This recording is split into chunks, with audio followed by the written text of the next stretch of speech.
2 years ago this week, Memphis mother Eliza Fletcher was kidnapped and murdered. Days after her body was found in South Memphis, the Action News 5 investigators uncovered her alleged killer was released early from prison because of, quote, good time credits, even though prison records show this suspect committed dozens of major violations behind bars.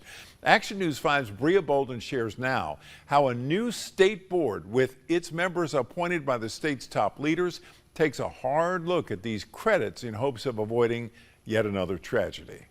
Vanessa Murtaugh remembers when Eliza Fletcher lost her life 2 years ago. There were multiple places where the system failed. It wasn't just one. There were multiple places where something different should have happened. We can fix one of those.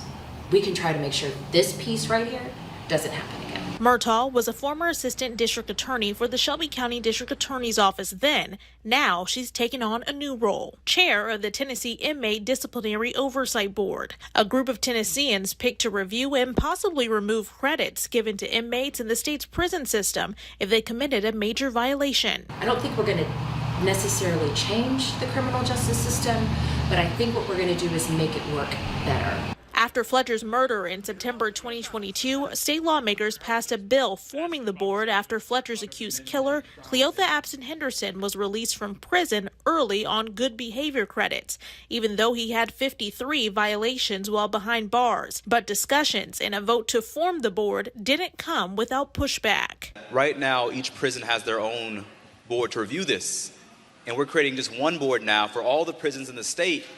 9 people to handle all those cases. So there's a question of efficiency and there's a question of capacity. And so if inmates don't feel like you can actually get a benefit for good behavior, then we don't know.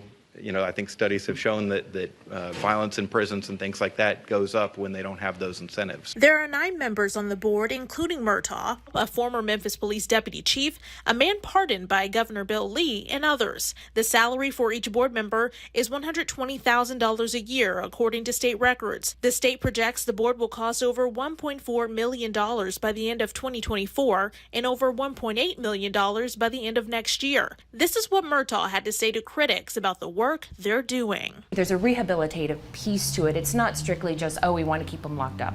It's not just that. We're a small group doing a big amount of work, and it is absolutely 1,000% necessary. Reporting in Memphis, Bria Bolden, Action News 5. So Murtaugh says they've already reviewed about 15,000 cases and say the Tennessee Department of Corrections has already made changes because of their work. Meantime, Henderson's trial for the Fletcher murder will be February 10th. 2025.